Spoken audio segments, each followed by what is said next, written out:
अस्सलामुअलैकुम, नजम सेठी शो में खुश आमदेद। मैं हूँ सैयद आयशा नाज, मेरे साथ मौजूद है नजम सेठी साहब। अस्सलामुअलैकुम। नजम सेठी साहब, मुल्क की सियासत में अमूमन ये देखा गया कि जो विफाक में होता है वो रेप्लिकेट होता है पंजाब में, लेकिन डेप्यूटी स्पीकर का किरदार विफाक में कुछ और रहा और पंजाब में हमने उससे बरक्स देखा। मामला कुछ ऐसे खुला कि 6 अप्रैल को इजलास होना था, उसके बजाय तारीख दे दी गई 16 अप्रैल की। फिर अचानक पता चला कि नई इजलास 7 साढ़े 7 बजे आज तलब कर लिया गया। फिर पता चला, सुबह देखने में आया जनाब के खारदार तारे बिछा दी गई हैं और असम्बली के दरवाज़ों को ताले लगा दिए गए। दोस्त मोहम्मद मजारी साहब जो डेप्यूटी स्पीकर हैं वो सामने आए और उन्होंने कहा ये मेरा इख्तियार है, मैं इजलास तलब कर सकता हूँ। लेकिन पता चला कि वो इजलास स्पीकर साहब ने वो जो उनके इख्तियारात थे वो वापस ले लिए इजलास तलब करने के। वो स्पीकर साहब जो वज़ीर आला का इंतखाब भी लड़ना चाह रहे हैं। हमने ये देखा कि सुप्रीम कोर्ट ने भी इस मामले की तरफ इतनी तवज्जो नहीं दी और उनका ये कहना था कि पहले हम बड़ा मामला इस्लामाबाद वाला देखेंगे फिर इधर आएंगे। सो लेटर ऑन फिर अपोजिशन ने कोई हिकमत अमली बनानी थी। अपोजिशन ने यह किया कि अगर आप पंजाब असम्बली हमें नहीं जाने दे रहे तो हम फ्लैटीज़ में इजलास मुनक्किद कर लेंगे, और इजलास मुनक्किद करके वहाँ हमजा शहबाज को कायदे ऐवान मुंतखब कर लिया गया। बट ये कहा जा रहा है कि ये इंतखाब अलामती है, इसे कोई नहीं मानने को तैयार। ये अलामती है या आईनी, ये बताएं। देखिए, बड़ा इंटरेस्टिंग सवाल बन गया और ये फाइनली ये भी जाएगा अदालत में। अच्छा। हाँ, मगर सिचुएशन बड़ी इंटरेस्टिंग है कि कौन क्या करने चाह रहा है। जैसे कि इस्लामाबाद में स्पीकर ने तब्दीली को रोक दिया जो कि आईनी थी जी, और फैसला भी ऐसे ही आएगा, मैं आपको बता दूं।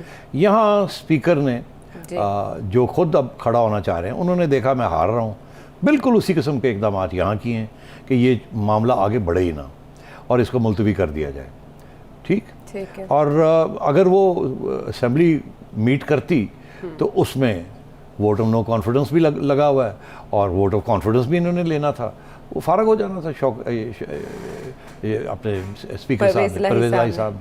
अब परवेज़ इलाही साहब को इमरान खान मिलने आए, उन्होंने फिर कोई नई तजवीज़ दी जो कल आए थे यहाँ, और वही यही दी होगी जो उन्होंने वहाँ स्पीकर को दी थी कि लड़ो, फ़र्क नहीं पड़ता, गैर आईनी बात है, नहीं गैर आईनी आप करते जाओ, डिले करो, हम वहाँ चल रहे, हम वहाँ करा रहे हैं कुछ ना कुछ, आप टेम्पर करते जाएँ, आप हर चीज़ को, और ठीक जाए अदालतों में जाए, देखा जाएगा, हम छोड़ेंगे नहीं। तो वही अब फार्मूला यहाँ फॉलो हो रहा है। वहाँ एक कार्रवाई को रोक दिया गया है, यहाँ असेंबली के दरवाजे ही बंद कर दिए गए कि जी आप आए ना, और ना वो अब वोट ऑफ नो कॉन्फिडेंस लगाना चाहते हैं परवेज़ इलाही के ऊपर, वो लगाने नहीं दे रहे हैं, कहते हैं उन्होंने असेंबली बंद कर दी है स्पीकर ने। और डिप्टी स्पीकर जिसने कॉल की थी जी, क्योंकि देखिए अब वो जब वो खुद खड़े हो रहे हैं फॉर द चीफ मिनिस्टर, तो उनकी फिर वो हैसियत नहीं रहती ना एज अ न्यूट्रल स्पीकर, तो इसलिए डिप्टी स्पीकर का हक बनना चाहिए कि भाई आप तो स्पीकर ही जो है वो खड़ा हो रहा है, तो अब उसके फैसले तो नहीं होने चाहिए ना, उसके खिलाफ अब कुछ होना जा रहा है, तो then somebody else has to take the responsibility. तो अब मेरा ख्याल है ये जो डिप्टी स्पीकर ने किया वो सही किया। अच्छा। मगर उन्होंने स्पीकर साहब ने अपने, और जो खबरें आ रही हैं, अपने गुंडे बुला लिए हैं वहाँ गुजरात से, उन्होंने पुलिस के साथ मिलकर और वो बंद कर दिया सब कुछ। अब इन्होंने जाके फ्लैटीज़ में कर लिया, जैसे कि कोविड के ज़माने में फ्लैटीज़ के अंदर एक सेशन हुआ था, तो अब इन्होंने जाके वहाँ जाके अपना इलेक्ट कर लिया। अच्छा, अब ये इन्होंने क्यों किया ऐसे? एक तो ये कि चुप करके तो बैठ नहीं सकते थे, कुछ तो करना ही था ताकि ये भी लगे कि ये हरकत में है। मगर दूसरी बात ये है कि कल जो एडवोकेट जनरल साहब के साथ जो बात हुई सुप्रीम कोर्ट में चीफ जस्टिस जनरल साहब ने कहा कि वहाँ ये हो रहा है और हमारा ख्याल करें, वो हमें मीट नहीं बोला, मिलने नहीं दे रहे, और वो दरवाजे बंद कर रहे हैं, निकाल दिया है, कभी इधर नहीं आने देते, वो नहीं करने देते। तो अगर चीफ जस्टिस साहब ने कहा, या मेरा ख्याल किसी जज आज़म नज़ीर तारड़ साहब ने ये कंप्लेन की कि वहाँ ऐसा करने जा रहे हैं, लेकिन वो जो एडवोकेट जनरल पंजाब थे उन्होंने कहा इनके मुताबिक इजलास होगा, यकीन दहानी कराई। हाँ, और नहीं, और ये भी ये कहा कि अगर वो आपको, तो यार व्हाट्स द प्रॉब्लम, आप बागे जना में जाके कर लें अपना, अगर आपको वहाँ वो कहते हैं कि कुर्सियाँ टूट गई हैं, ये जगह नहीं है, तो आप छोड़िए, जाके कहीं और कर लें, इजलास कर लें।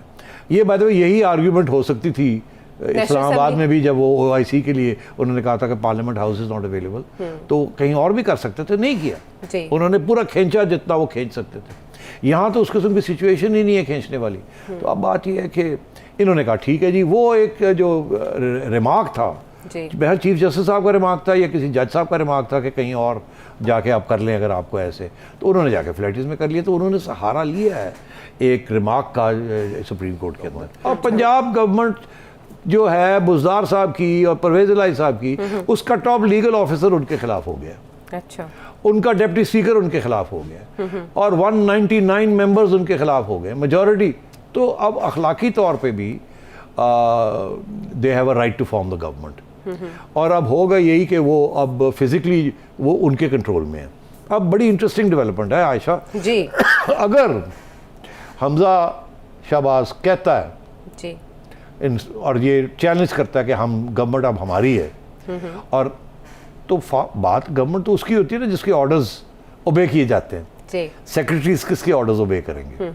इस वक्त तो वो परवेज इलाही के और बुज़दार साहब के ऑर्डर्स ओबे कर रहे हैं ना। जी कल अगर वो चैलेंज हो जाता है ये कि जी हमारे ऑर्डर्स आप ओबे करें, तो फिर ये जो चीफ सेक्रेटरी है या इस्टेब्लिशमेंट सेक्रेटरी है या principal secretary to chief minister हैं, इनको फैसला करना पड़ेगा कि ये किसके ऑर्डर्स फॉलो करेंगे और क्यों, या ये किसी के ऑर्डर्स नहीं फॉलो करेंगे और बैठ जाएंगे कहीं जी अदालत फैसला करे। अगर स्पीकर कोई ऑर्डर देता है आईजी को, वो कहता है सॉरी मैं कुछ नहीं कर सकता। अगर हमजा कोई ऑर्डर देता है वो कहता है सॉरी मैं कुछ नहीं कर सकता, आप अदालत से कोई इसका सेटलमेंट लेके आएँ। या ये हो सकता है कि वो देखें हवा किस तरह चल रही है, अवाम का क्या राय है, कितने लोग उधर हैं कितने लोग उधर हैं, and IG can turn around and say you can go and salute Hamza and game is over. Chief Secretary can go and salute Hamza and the game is over. Establishment Secretary says I take my orders from Hamza. Parvez लाई गया, सब गए, But- फिर इनको भागना पड़ेगा but अदालत। The Trump card Imran Khan साहब यहाँ भी इस्तेमाल कर सकते हैं आफ्टर दिस, वो जो कल बात हुई गवर्नर साहब हाँ। के अपने देन। मगर अब ये कह रहे हैं कि हमने vote of no confidence already launch कर दिया अगेंस्ट स्पीकर। तो आप जब वोट ऑफ नो कॉन्फिडेंस हो तो उसके दौरान आप कैसे असेंबली को डिसॉल्व कर सकते हैं? मगर ये सब अब कानूनी चीज़ें बन जाएंगी। जब आप कानून को तोड़ते हैं ना तो फिर डिसएग्रीमेंट शुरू हो जाती है। जब डिसएग्रीमेंट शुरू होती है तो अदालतों के पास जाना पड़ता है। अब ये चाहेंगे कि सुप्रीम कोर्ट में जाएं, वो सुप्रीम कोर्ट ने इशारा किया कि भाई लाहौर हाई कोर्ट भी तो है, वहाँ जाएं आप जी। अच्छा, तो इसलिए ये अब जैसे कहते हैं ना गंद पड़ेगा और क्राइसिस बढ़ेगी, ये रिजॉल्व होने नहीं जा रही है। ये पंजाब में कौन ये कर रहा है, लीड कौन कर रहा है? इमरान खान साहब लाहौर आते हैं, उसके बाद इमरान खान साहब लीड कर रहे हैं। परवेज इलाही साहब उसका हिस्सा बन रहे हैं। हाँ हाँ टोटली परवेज इलाही साहब सब एवरीथिंग इमरान खान साहब कर रहे हैं। कल इमरान खान साहब ने ये भी कहा इनको कि आप जो मैंने तुम्हें बता दिया ये करो, और अगर और कोई मेरी हेल्प चाहिए तो बताओ। तो उधर परवेज इलाही ने कहा सर फिक्र ना करो, असं हैंडल कर लांगे। मतलब है कि we will break every rule and हम हैंड ओवर नहीं करेंगे गवर्नमेंट। अच्छा। तो ये अब मैं ये समझता हूँ ये बहुत सीरियस क्राइसिस है। या तो अदालतें बड़ी क्लियर कट इंस्ट्रक्शंस दें, जी। और अगर नहीं दे सकते तो फिर मैं आपको बता रहा हूँ फौज विल कम इन, और वो आके कहेगी भी बहुत हो गया और मजाक, और तोड़ी सारे दी ऐसी तैसी और देख लेने ऐसी से। तो ये अगर वहाँ तक बात चली गई, और मैं समझता हूँ कि इमरान खान चाहता है, मैं पहले दिन से ये कह रहा था कि वो कहते हैं कि अगर ਅਸੀਂ नहीं खेडांगे ना खेडन दबांगे, नहीं ਅਸੀਂ खेडन सानू नहीं देंगे तो ਅਸੀਂ खेडन भी नहीं देंगे। अच्छा। अब इस किस्म की अगर एटीट्यूड है तो फिर तो मुझे लगता है कि सूनर और लेटर कुछ ना कुछ इसी तरह मामला जाएंगे। अब मुनीस इलाही मगर साहब- एक बात है, जी। अगर इस्लामाबाद में supreme court clear cut instructions देता है जिसकी बेसिस के ऊपर वो कुछ नहीं कर सकते, ना ऑपोजिशन कुछ कर सकती है ना गवर्नमेंट कुछ कर सकती है, तो फिर जैसे इस्लामाबाद रिजॉल्व होता है पंजाब भी रिजॉल्व हो जाएगा। अगर इस्लामाबाद में और लड़ाई झगड़े होते हैं और इलीगैलिटीज होती हैं और क्लियर कट इंस्ट्रक्शंस नहीं आते तो फिर बड़े मसले बनेंगे। ठीक है, लेकिन मुनीस इलाही साहब जो परवेज इलाही साहब के साहबजादे हैं और वफाकी वजीर भी हैं, उन्होंने ये दावा किया है कि उनके पास 189 का नंबर है।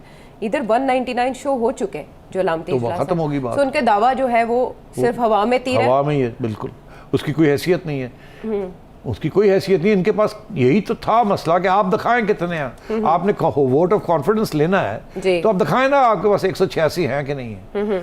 तो वो पहले उन्होंने कहा जी कल दिखाते हैं, फिर उन्होंने कहा जी 6 तारीख को दिखाएंगे, अब कहते हैं 16 तारीख को दिखाएंगे। उनके पास है ही नहीं। इन द मीनवाइल ये इन्होंने जाके 199 दिखा दिए, game is over.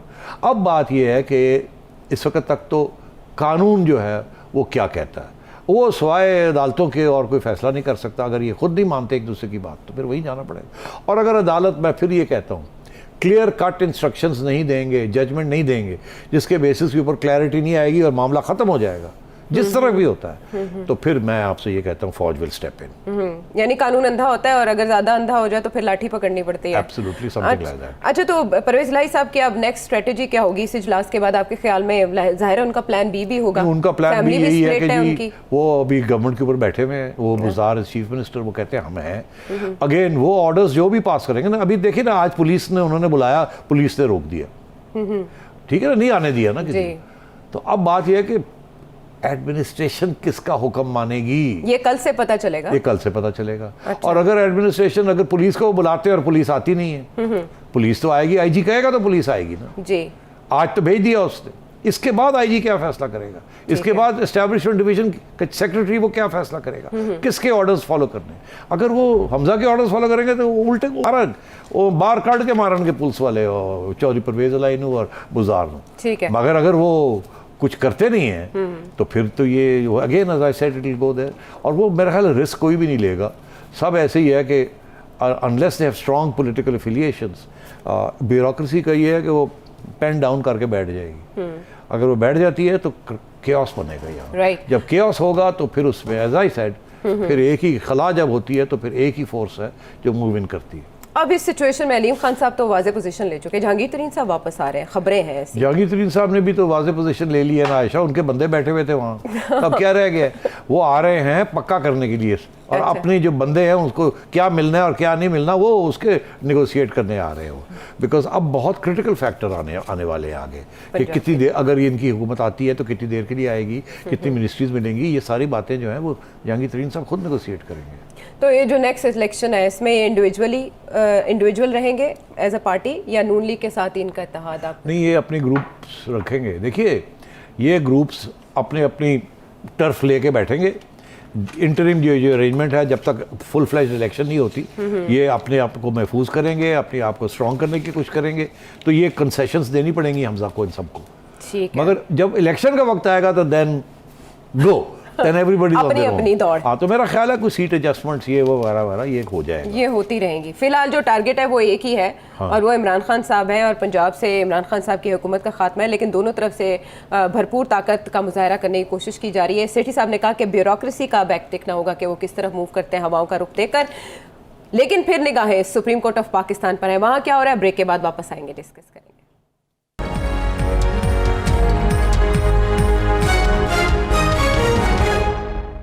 Welcome back to the show. इस वक्त हुकूमत और अपोजिशन में, बल्कि हुकूमत तो नहीं, हम कहेंगे जाती हुई हुकूमत, वज़ीर आज़म आर्जी तौर पे काम जारी रखे हुए हैं, अगरचे इसका नोटिफिकेशन नहीं हुआ, वो भी बड़ा सिग्निफिकेंट है।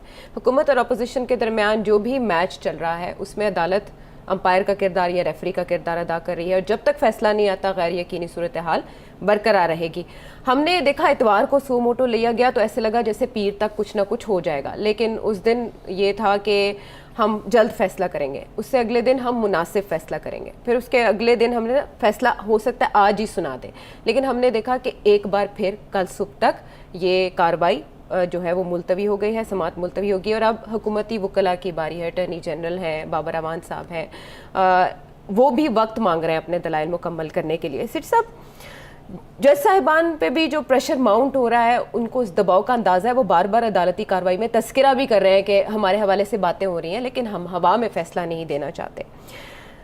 क्वेश्चन जो जहन में आ रहा है सबके, जो हमारे व्यूवर्स हैं उनके भी, पाकिस्तान के अवाम के भी, जो लोग आइन और कानून का एहतराम करते हैं उनके दिमाग में भी, कि ये इतना डिले क्यों हो रहा है? हाँ देखिए, ये सवाल तो खड़ा हो गया है कि डिले क्यों हो रहा है। ये इतना अहम मामला है जिसके बाद और बहुत सी चीज़ें शुरू हो गई हैं और ये बाद में इनको टर्न बैक करना मुश्किल हो जाएगा अगर फैसला हुकूमत के ख़िलाफ़ आता है। तो ये हुकूमत तो प्रेसिडेंट साहब बहुत सी चीज़ें इकदाम कर रहे हैं। स्पीकर असेंबली जो हैं, जो कि असेंबली डिज़ोल्व हुई हुई है और स्पीकर साहब अभी भी फैसले कर रहे हैं कि केयर टेकर प्राइम मिनिस्टर कौन बनेगा कौन नहीं बनेगा। और पार्लियामानी कमेटी के लिए उन्होंने 4 नाम मांगे हैं ना। अच्छा, वो तो अगली बात है ना। पहले तो उन्होंने एक एक्स चीफ जस्टिस गुलजार का नाम कह दिया कि जी शहबाज शरीफ साहब को जवाब दें। उन्होंने कहा जी मैं जवाब कैसे दूं, अभी तो बहुत कुछ होना है, अभी तो ये आप जो करने जा रहे हैं ये इसी के ऊपर मसले बने हुए हैं, तो आप ये रोके। मगर वो तो रुक नहीं रहे हैं ना, वो तो आगे जा रहे हैं। उन्होंने अब अगला कदम उठा लिया कि स्पीकर को कहा है कि ये 3 दिन ख़त्म हो गए, 3 से 6, 3 दिन के अंदर अंदर अपोजिशन लीडर ने और वज़ीर आज़म ने फैसला करना था। एक कैंडिडेट के ऊपर नहीं हुआ, एक ने नॉमिनेट कर दिया एक बंदे को, दूसरे ने नॉमिनेट ही नहीं किया, कोई फैसला नहीं हुआ। तो चलें फिर अब आप 4 मेंबर एक्स पार्लियामेंट के इधर से और 4 मेंबर एक्स पार्लियामेंट के उधर से, और स्पीकर ने फिर एक ख़त लिख दिया एक्स स्पीकर जो कि अभी तक प्रिजाइड कर रहा है इस किस्म के काम के लिए। तो मतलब है, और शहबाज शरीफ साहब ख़त लिखते हैं प्रेसिडेंट को कि आप ये क्या कर रहे हैं, आप ये कह रहे हैं, ये कर रहे हैं, ये कह रहे हैं, आप ये रोक दें सारा कुछ, बिकॉज जब तक सुप्रीम कोर्ट का फैसला नहीं आता on the constitutionality of the judgment जिसके बेसिस के ऊपर आप ये सब कुछ कर रहे हैं, तो हम किसी पोजीशन में नहीं है कुछ करने के लिए, तो आप मगर वो चल रहे हैं। तो ये इस किस्म की चीज़ चल रही है। जो डिले का जो मामला है ना, इसलिए लोग ये परेशान हो रहे हैं और कंस्पिरेसी थ्योरीज शुरू हो गई। कंस्पिरेसी थ्योरीज तो होंगी, जब justice delayed is justice denied, हमारे हर एक के बंदे को इस मुल्क में पता है कि जस्टिस डिलेड इज जस्टिस, पहले भी बहुत सी तारीख में हमने बहुत कुछ चीज़ें देखी हैं। तो अब तो ये सवाल खड़ा हो गया। तो आपने सही पूछा कि लोग परेशान हैं, देर किस बात की, देर किस बात की, जिससे बात पूछे देर किस गल दी, ओपन एंड शट केस है। अच्छा, ये ओपन एंड शट केस है, देर किस बात की है? ये एक जनरल पब्लिक का परसेप्शन है कि ओपन एंड शट केस है, देर किस बात की। और शुरू में कुछ ऐसे ही इंप्रेशन मिला फ्रॉम द चीफ जस्टिस साहब कि ये जल्दी फैसला हो जाएगा। अब वो जल्दी फैसला शायद वो करना भी चाहते थे, मगर देखिए ना, एक इंसाफ का भी तो तकाजा है। और मैंने एक बड़ी अच्छी इंटरव्यू सुनी है जस्टिस शौकत अजीज सिद्दीकी साहब की, जो कि एक्स जज हैं इस्लामाबाद हाई कोर्ट के, और उनका भी अपना केस लगा हुआ है सुप्रीम कोर्ट के अंदर, और वो भी मुलतवी होता जा रहा है बिकॉज बहुत अहम केसेस सामने आ रहे हैं सुप्रीम कोर्ट के। तो वो ये कह रहे थे कि देखिए, जब इस किस्म का सेंसिटिव केस हो जी, तो उसमें फिर सबकी बात सुननी पड़ती है, और अगर आप नहीं सुनेंगे तो कल के ऊपर आपके ऊपर इल्ज़ाम लग जाएगा कि हमारी बात तो सुनी नहीं। एक किस्म का एक्स पार्टी फैसला हो गया, हमें तो सुनना चाहिए था, हम एक स्टेक होल्डर हैं, हम जो भी कहना चाहें ये आप ज़रूर कह सकते हैं कि आपको इतना टाइम देंगे, मगर ये तो नहीं कि आप हमारी बात ही ना सुने। अब यहाँ तो हुआ ये कि बातें सुनने के लिए बड़े लोग खड़े हो गए, और उनमें से कुछ जेन्युइनली कुछ स्टेक होल्डर्स हैं। पीपल्स पार्टी की तरफ से उनका वकील कहने लगा जी हमारी बात सुने, नून लीग की तरफ से उनका वकील कहता है जी मेरी बात सुने, अटॉर्नी जनरल साहब कहते हैं मेरी बात सुने, वो भी उनका भी हक है, after all he advise the government on this. उधर से बाबर अवान साहब हैं जो कि गवर्नमेंट को रिप्रेजेंट कर रहे हैं, या प्राइम मिनिस्टर को, इमरान खान साहब को, जी बिल्कुल, प्राइम मिनिस्टर साहब को रिप्रेजेंट कर रहे हैं, और प्रेसिडेंट साहब को कर रहे हैं बैरिस्टर अली जफर साहब। अच्छा, बैरिस्टर अली जफर साहब प्रेसिडेंट साहब को, सारे स्टेक होल्डर्स हैं, सब इन्वॉल्व हैं। अब सुप्रीम कोर्ट अगर किसी को सुने ना तो बात कैसे चलेगी? और फिर कुछ लोग ऐसे हैं जो कि टपक पड़े हैं बीच में। रजा रबानी साहब हैं, वो किसको रिप्रेजेंट कर रहे हैं? किसी को नहीं, मगर वो एक पब्लिक इंटरेस्ट को रिप्रेजेंट कर रहे हैं। और जस्टिस चीफ जस्टिस साहब ने उनके बारे में भी ये कहा कि अच्छी बातें की हैं, इंटरेस्टिंग बातें की हैं उन्होंने, हमारी तालीम हुई है and so on and so fourth. तो मेरा ख्याल है ये इतना सेंसिटिव केस है, तो मेरा ख्याल है जजेस ने ये फैसला किया है कि यार सबकी बात, सबको टाइम दे देना चाहिए, सबकी बात सुन लेनी चाहिए, उसके बाद हम फैसला देते हैं। ये जो सारा कुछ चल रहा है, हमें तो पता है कोई कंस्पिरेसी नहीं है, हम तो किसी कंस्पिरेसी का हिस्सा नहीं है, हमें किसी चीज़ का फिक्र नहीं है। ये अगर 10 दिन के बाद भी हम फैसला देते हैं, उस वक्त तक ये जो मर्ज़ी करते रहे प्रेसिडेंट, जो मर्ज़ी करते रहे प्राइम मिनिस्टर, अगर हम उस फैसले, पुराने फैसले को 3 तारीख के फैसले की छुट्टी करा देते हैं, तो ये सब कुछ नल एंड वॉइड हो जाएगा, रिवर्स हो जाएगा, ये कुछ चीज़ की अहमियत ही कोई नहीं होगी। और अगर हम उसको अफोर्ड करते हैं कि ठीक है जी वो फैसला ठीक था, तो फिर उसके बाद प्रेसिडेंट साहब का भी फैसला ठीक है और प्राइम मिनिस्टर का भी फैसला ठीक है, तो वो फिर अपना हस्बे मामूल ठीक चल रहा है। तो कोई फिक्र की बात नहीं है, हम 4 इंचार्ज हैं, हम we are not part of a conspiracy, हम सबको टाइम देना चाहते हैं। हम ये नहीं चाहते कि कल हमें ये कोई कहे कि जी आपने हमारी बात नहीं सुनी। तो अच्छा, अब यहाँ तक तो बात समझ आती है, मगर ये जो है ना कि जी पहले दिन मेरा ख्याल है 2 घंटे की सिटिंग हुई, फिर रमज़ान का भी महीना है, और लोग लंबी बातें भी करते हैं। मैंने देखा आज एक दफ़ा चीफ जस्टिस साहब ने बाबर अवान को कहा यार आप लंबी बातें मत करें, मुख्तसर बात करें जो बात करने वाली है। और अब यहाँ बड़ी इंटरेस्टिंग चीज़ है, ऑपोजिशन चाहती है कि जल्दी फैसला हो, गवर्नमेंट नहीं चाहती जल्दी फैसला हो। गवर्नमेंट के जो लोग हैं, अटॉर्नी जनरल साहब, बाबर अवान साहब, अली जफर साहब जी, ये जो लोग रिप्रेजेंट कर रहे हैं ना इन लोगों को, ऊपर से नई बुहारी भी आ गए हैं, वो भी टपक के आ गए हैं, वो कहते हैं मैं स्पीकर को रिप्रेजेंट करता हूं, स्पीकर एंड डिप्टी स्पीकर को रिप्रेजेंट, उनको मैं रिप्रेजेंट करता हूं। तो अब ये चाहते हैं डिले हो। क्यों डिले होगी? उतनी देर में और बहुत सी चीजें होती जाएंगी, वो गवर्नमेंट करती जा रही है। नहीं तो क्या सुप्रीम कोर्ट से ऐसा ऑर्डर नहीं आ सकता कि आप टेम्पररीली रुक जाएं? वो कह सकते थे, मगर उन्होंने नहीं कहा। तो अब ये एक और सवाल आपने खड़ा कर दिया कि अगर इतनी देर लगनी थी तो आप रोक देते उनको कि जी आप मेहरबानी करें, जब तक आप फैसला नहीं करते आप ये नहीं कर सकते, ये नहीं कर सकते, ये नहीं कर सकते। मगर मेरा ख्याल है वो इतने कॉन्फिडेंट थे कि ये जल्दी हो जाएगा मामला, अब क्यों रोकें किसी को करने को। कल को अगर उनके हक में आती है बात तो फिर ये 3 माह के अंदर अंदर जो कुछ होना है ये भी फिर टाइम ज़ाया हो जाएगा ना।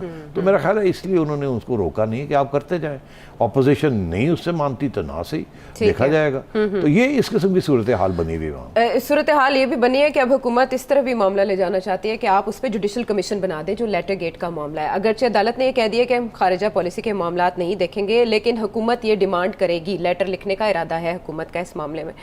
इतनी आवाज़ें और इतने इश्यूज खड़े हो रहे हैं, जैसे अभी आपने जिक्र किया तकरीबन 9 के करीब वकला हैं जो अदालत के हुजूर हैं, खड़े हैं दलाइल देने के लिए।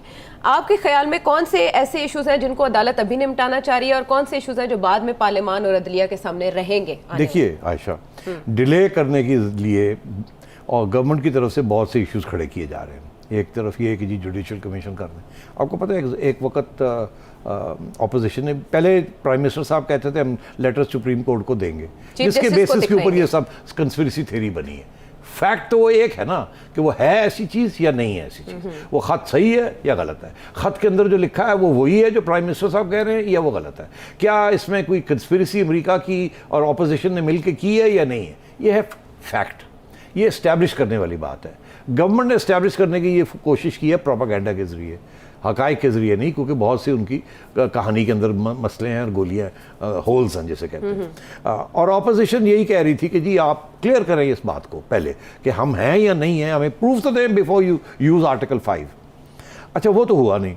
अब ये बाबर अवान डिले करने के लिए कि जी आप एक कमीशन बना दें, मतलब उनका ये है कि पहले आप वो जो जिस बेसिस के ऊपर स्पीकर ने ये फैसला लिया है कि आप गद्दार हैं सारे और ये गद्दारी हो रही है, इसलिए मैं फ़र्क करता हूँ सब।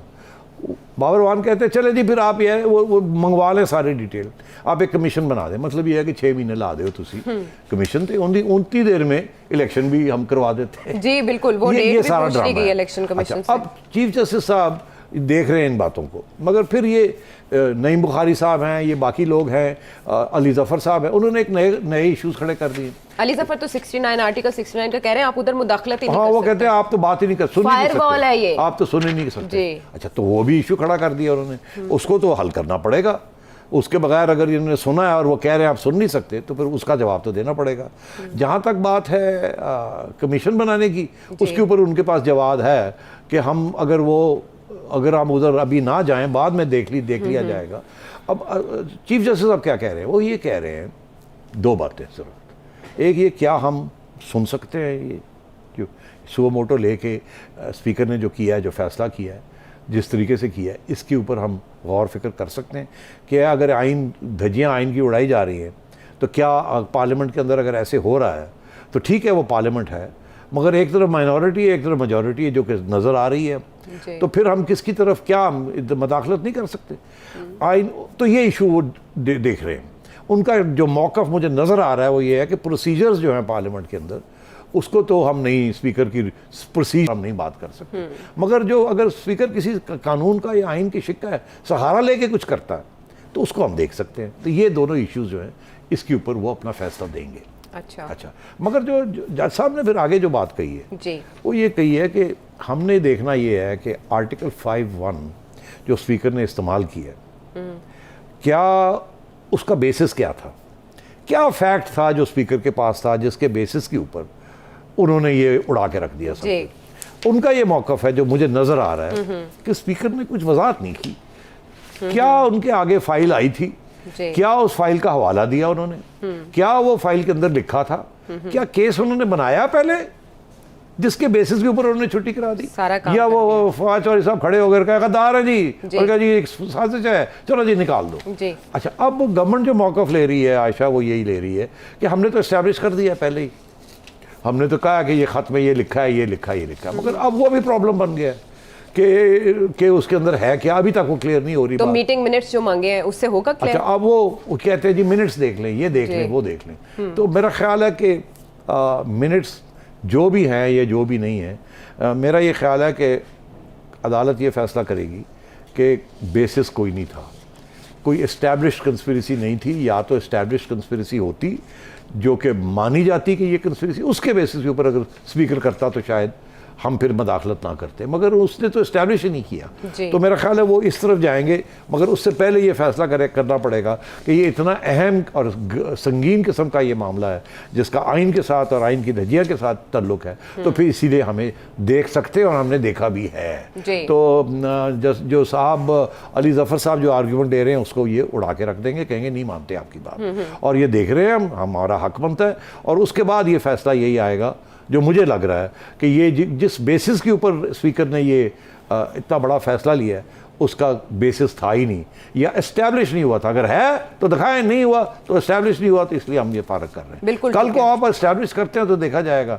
मगर उसमें भी अब ये बात आ गई ना कि आर्मी की तरफ से तो एक तरफ नहीं 2-3 दफ़ा इधर उधर से बातें आ गई है ना कि जी हम समझते हैं कोई साजिश नहीं थी। रॉयटर्स वाली चीज़ बहुत बड़ी चीज़ है, और आज अगर सुप्रीम कोर्ट ने ये चाहा कि उनको बुलाना है और पूछना है तो पूछ भी सकते हैं, मगर मेरा ख्याल है वो उधर जाएंगे नहीं। वो कहेंगे जी बेसिस एस्टैब्लिश नहीं हुआ और आपने ये कर दिया तो इसलिए ये इलीगल बात हुई डिप्टी तो मुझे ये स्पीकर की इधर ही लग रहा है। हाँ। ये मगर टाइम सबको देना है, सब ने वो टाइम लेना है। अब हर रोज़ हमें ये कहा जाता है कल होगा कल होगा कल होगा, मगर हो नहीं रहा। ज़्यादा से ज़्यादा कितनी देर आप? मेरा ये ख्याल है कि ये कल आखिरी दिन है, या तो कल या परसों, इससे आगे ये बात नहीं जाएगी। ठीक है, इससे आगे बात नहीं जाएगी। और सुप्रीम कोर्ट के फैसले के बाद जो इस वक्त तूफान मचा है, क्या वो थम जाएगा? बहुत से हम सवालात के जवाब ढूंढेंगे ब्रेक के बाद।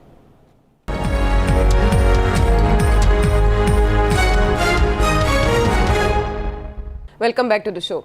सुप्रीम कोर्ट के फैसले से दोनों फिरकैन को बहुत ज़्यादा एक्सपेक्टेशंस हैं, क्योंकि जाहिर है उनका पॉलिटिकल फ्यूचर इससे वाबस्ता है। आपने जो नुक्ता बयान किया सुप्रीम कोर्ट जिसके इर्द गिर्द रहेगी या रह रही है, अगर सुप्रीम कोर्ट ये कह देती है कि स्पीकर साहब की रूलिंग ठीक नहीं थी और उन्होंने जैसे उनका फैक्ट्स नहीं थे उसके पीछे, ये फैसला आ जाता है, तो इसका सियासी तौर पर क्या रद्द-ए-अमल होगा? हाँ, फिर ये होगा कि फिर वो वोट करना पड़ेगा। अच्छा, फिर वो कहेंगे जाएं जी, ये सारी डिसोल्यूशन शूशन सब कुछ ख़त्म, आप जाएं और vote of no confidence launch करें आप। फिर उसके बाद जो भी अगर वो कामयाब हो जाता है तो उसके अपने फिर नताइज निकलेंगे, और अगर वो कामयाब हो जाता है और फिर स्पीकर को करना पड़ेगा वो, फिर तो एक कोर्ट का ऑर्डर होगा ये, तो फिर स्पीकर करेगा तो उसमें वोट ऑफ नो कॉन्फिडेंस जो है वो कामयाब हो जाएगा। जब वो कामयाब हो जाएगा तो इमरान खान साहब प्राइम मिनिस्टर नहीं रहेंगे।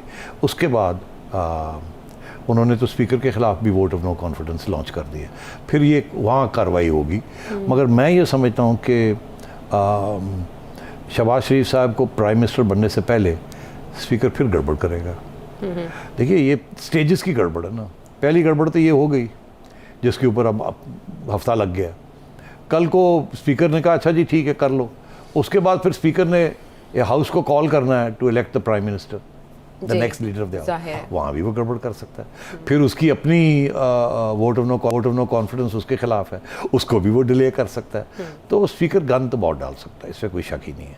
और ये मुझे ऐसे लगता है कि जो इरादे हैं इनके गवर्नमेंट के वो नेक नहीं है। तो मैं आपसे ये कहूँगा कि ये क्राइसिस अगर जब तक सुप्रीम कोर्ट इसको सही तरीके से हैंडल नहीं करेगा और वाज़े तौर पे इंस्ट्रक्शंस देगा कि अब अगर किसी ने ऑब्स्ट्रक्शन की या ये किया या वो किया तो we'll take a very hard line, तो अगर ऐसे नहीं आएंगे और बस करके और निकलेंगे तो फिर मैं समझता हूँ क्राइसिस और बढ़ेगी और बार बार सुप्रीम कोर्ट ही जाना पड़ेगा। तो सुप्रीम कोर्ट निगरानी कर सकती है इस पे, बार बार सुप्रीम कोर्ट इस अमल पे निगरानी कर सकती है सुप्रीम कोर्ट, बहुत कुछ कर सकती है। अगर करना चाहे और ना करना चाहे तो ना भी करे और फिर ये क्राइसिस चलेगी। अच्छा, और अगर सब कुछ जायज करार दे देते और बिल्कुल ठीक समझते, ये जो दूसरी बात है कि वो कहते हैं तो ये जो कुछ सियासी तौर पे क्या है, अगर वो कहते तो फिर ये है कि जो सिलसिला चल रहा है इस वक्त कि 3 माह के अंदर इलेक्शन और केयर टेकर बनाया जाए, ये किया जाए वो किया जाए, फिर ऑपोजिशन को फॉलो करना पड़ेगा। वो ऑपोजिशन डिरेल तो कर नहीं सकती, मगर ये है कि अगर ऑपोजिशन के खिलाफ ये बात जाती है, ठीक, अब 2 तरफ से धमकियां आई हैं और वो ख़तरनाक किस्म की धमकियां हैं। इमरान खान की तरफ से तो हर रोज़ आती है ना, पीटीआई तो हर रोज़ धमकियां देती है, हम ये कर देंगे वो कर देंगे, घरों को ये कर देंगे। अब मेरा ख्याल है ऑपोजिशन की तरफ से भी 2 धमकियां आई हैं। वो एक धमकी तो मौलाना फजल रहमान ने दी है कि ना आप रहेंगे ना हम रहेंगे, ना वो रहेगा ना वो रहेगा ना वो रहेगा अगर हमारे साथ ज़्यादती हुई, क्योंकि इस वक्त एक कंसेंसस है सिविल सोसाइटी में और वकला हजरात में, बेंच बार में, कि ये बिल्कुल गलत जो कुछ हुआ है ये गैर आईनी है। अगर उसके खिलाफ जाएगी सुप्रीम कोर्ट तो फिर एहतजाज तो होगा, make no mistake about it. और ये एहतजाज बहुत ख़तरनाक किस्म का हो सकता है। एक तो मैंने आपको बताया ऑपोजिशन वो एहतजाज तो करेगी, मगर दूसरी तरफ वो तहरीक लबायक पाकिस्तान ने भी एक धमकी दे दी है, आपने देखा नहीं, वो भी अब बाहर आ गए हैं। उन्होंने ये कहा है कि बड़ा वाज़ेह तौर पे उन्होंने धमकी दी है। उन्होंने कहा कि अगर ये जो उन्होंने फ़ैसला कर लिया है कि आइन की धज्जियाँ उड़ाई हैं स्पीकर ने और PTI ने, और इमरान खान उसके ख़िलाफ़ एक इल्ज़ाम लगा दिया कि तुम कंस्पिरेसी, तुम्हारी एक यहूदी कंस्पिरेसी है और तुम ये सारा कर रहे हो इसलिए। तो अगर अब TLP और मौलाना फजल के लोग जो हैं वो बाहर निकल आते हैं, जुमे को मौलाना साहब तो निकल रहे हैं। अच्छा, अब अगर वो खैर वो तो अभी तो विद इन द बाउंड्स रहेंगे, मगर अगर TLP तहरीक वाले, उन्होंने धमकी क्या दी है कि जैसे पहले हमने किया था, याद है, उन्होंने ये धमकी दी है कि हम फिर उसी किस्म की धरना करेंगे और उसी किस्म की प्रोटेस्ट करेंगे। तो फिर मुझे लगता है ऐसे है कि फिर हम कहीं और जाएंगे। फिर अगर सुप्रीम कोर्ट की जजमेंट ऐसी आई जिसके साथ मैस प्रोटेस्ट शुरू हो जाते हैं मुल्क के अंदर, जो कि सिवाय अपोजिशन के गवर्नमेंट नहीं कर सकती, वो सिर्फ अपोजिशन कर सकती है, और अपोजिशन के अंदर भी नून लीग इतने नहीं करेगी, वो सिर्फ एहतजाज अपना कर सकते हैं, मगर और उनको वो कॉन्स्टिट्यूशनल पार्टी है, मगर सड़क वाली पार्टीज जो सड़क के ऊपर गड़बड़ कर सकती है, वहाँ प्रॉब्लम क्रिएट कर सकती है, वो फिर हाथ से बाहर गेम बाहर निकल जाएगी, ना सुप्रीम कोर्ट के पास जाएगी ना किसी और के पास जाएगी, वो फिर जाएगी जहाँ जाती हैं ऐसी किस्म की चीज़ें, और मैं उधर ले जाना नहीं चाह रहा। तो इस बात का सुप्रीम कोर्ट को भी अंदाजा होगा, ये दबाव सुप्रीम कोर्ट पे भी अब है। आपने कहा दबाव, अब बात यह है कि अगेन मैं उस एक इंटरव्यू सुन रहा था जस्टिस शौकत सिद्दीकी की, उनसे भी ये पूछा गया कि अवाम का प्रेशर, पब्लिक का प्रेशर कितना होता है इस किस्म के सिचुएशन के अंदर। तो उन्होंने कहा बिल्कुल होता है, अखलाकी भी प्रेशर होता है, सियासी प्रेशर भी होता है और लीगल प्रेशर भी होता है, इसलिए ये सारी चीज़ें सुननी चाहिए। वो ये इसलिए एक्सप्लेन कर रहे थे कि क्यों देर लगती है और सारी एंगल्स को देखना पड़ता है, और वो कहते हैं हाँ हम सारी चीज़ें देख रहे होते हैं, जो बातें हो रही होती हैं वो भी हमारे जहन में होती हैं, कानून भी हमारे जहन में होता है, अखलाकी इश्यूज़ भी हमारे जहन में होते हैं, ये सारी चीज़ें, मॉरल इश्यूज़ भी, बिकॉज मॉरल इश्यूज़ भी का ताल्लुक जमहूरियत के साथ है। ठीक है, जमहूरियत इज़ मॉरल, उन्होंने इस तरीके से उसको पेश किया, और मैं समझता हूँ बड़ा उन्होंने ख़तरनाक और ज़बरदस्त पॉइंट रेस किया। सिर्फ सब दोनों तरफ मामला जहाँ भी जाएगा सज़ा तो देनी होगी किसी ना किसी को ना इस अमल में। सुप्रीम कोर्ट इस तरफ भी जाएगी, सुप्रीम कोर्ट को सारे से सब कुछ देखना पड़ेगा कि ये इस वक्त जो सूरत हाल बन रही है, और ये भी देखना पड़ेगा कि ऐसी ना कोई सूरत हाल हो जाए जो कि सबके हाथ से बाहर ना निकल जाए। तो इसमें कानून भी आएगा, इसमें पब्लिक आवाम का मूड भी आएगा, इसमें अखलाकियात भी आएंगी, जमहूरियत के तकाजे भी आएंगे। ये सिर्फ एक सिंपल सी फैसला नहीं होगा, इससे बहुत सी चीज़ें देखनी पड़ेंगी। जाते जाते मैं ये कह दूँ, देखिए ना, अगर वो स्पीकर के ख़िलाफ़ फैसला आता है जी, डिप्टी स्पीकर के खिलाफ, वो एक्चुअली डिप्टी स्पीकर ने तो स्पीकर का नाम लिया, वो इस्तेमाल किया, तो इख्तियार है वो, मगर नाम तो उन्होंने स्पीकर का लिया, असद कैसर साहब का पढ़ दिया नाम लिया। तो फिर और भी उनके ऊपर फिर सज़ा भी देनी पड़ती है अगर ये फैसला होता है कि गैर आइनी। तो मुझे ये लगता है ऐसे है कि सज़ा भी नहीं होगी, कुछ फैसला आ भी जाएगा स्पीकर की फैसले के ख़िलाफ़ और अपोजिशन के हक़ में, और बात को निपटाने की कोशिश की जाएगी, बिगाड़ने की कोशिश नहीं की जाएगी। मुझे ऐसा लगता है, आई मे बी रॉन्ग। ठीक है, आपके तज़किये के मुताबिक चीज़ें सही डायरेक्शन में जाएंगी, अपोजिशन के फेवर में काइंड ऑफ, आपको ऐसा लगता है। और ये नहीं अपोजिशन के फेवर में, देन स्पीकर के खिलाफ। ओके। तो ये जो भी कुछ होने जा रहा है, ये 24 घंटे बताए जा रहे हैं आने वाले बहुत अहम है, और इस दौरान सुप्रीम कोर्ट के जो रिमार्क्स हैं, ऑब्जर्वेशंस हैं, वो भी यकीनन अहमियत के हामिल हैं। आप कुछ मजीद जानना चाहें सेठी साहब से तो वीडियो मैसेज के जरिए पूछिए, और अगले प्रोग्राम तक के लिए इजाज़त दीजिए।